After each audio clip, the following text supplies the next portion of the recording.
আমি সব ঠিক সামলাতে পারবো কিনা বুঝতে পারছি না। আমি তোমার বাবা মাকে বলতে চাই সেই ব্যাপারে। ঘটনাটা যখন ঘটছেই তখন তো আর না না সর্বজিতা, হচ্ছে যখন ভালোভাবেই হোক না।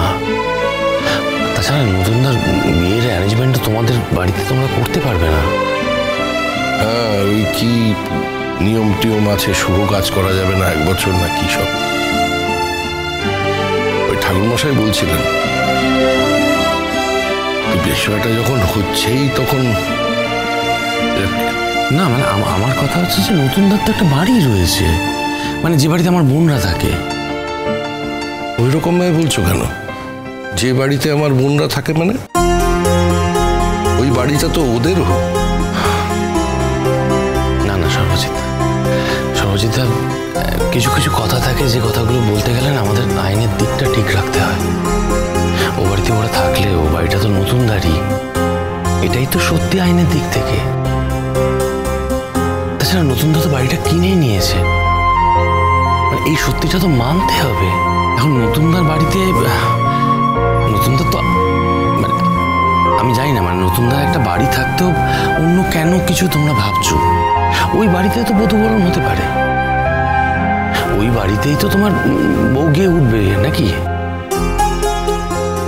দেখো, আমি বুঝতে পারছি যে তোমার মনে কোনো আঘাত লেগেছে। আঘাত যে আমারও লাগেনি তা তো নয়। নূতন আর কমলিনীর সম্পর্কটা নিয়ে তো আমার কোনো সংশয় ছিল না, কিন্তু ঠাকুরমশাইয়ের এইরকম একটা পারিবারিক বিপদে পুরো পরিবারটা তলিয়ে যাবে, এটা আমার বিবেক বিরুদ্ধ একটা ঘটনা ছিল। সেখানে নতুন যা করেছে সেটা নতুনের সিদ্ধান্তেই করেছে। ভবিষ্যতেও নতুন যা করবে সেটা তারই সিদ্ধান্ত হবে। নতুন যদি কোনো ক্রমে নমনম করে পুরো ব্যাপারটা সারতে চায় তাহলে তাই হবে, আমরাও নমনম করে সারব। কিন্তু একটা মেয়ে তো বউ হিসেবে স্বীকৃতি পেয়েছে না, তাকে তো বাড়িতে বরণ করার জন্য একটা কোনো আয়োজন করতেই হবে।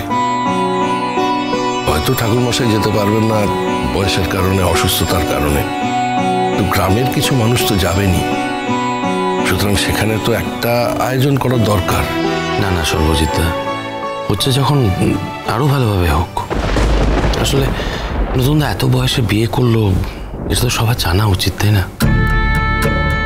ওর ইনস্টিটিউটে জানা উচিত, নতুনদার আত্মীয় স্বজনদের জানা উচিত। আর তাছাড়া সর্বজিৎ, এটা তো গর্বের কথা। দেখো প্রসূন, এই ভুবনের ভার তোমার হাতেও নেই, আমার হাতেও নেই। আমরা সবকিছুকে কন্ট্রোল করতে পারি না। তা যদি পারতাম তাহলে কি আমার ছেলেটাকে চলে যেতে দিতাম?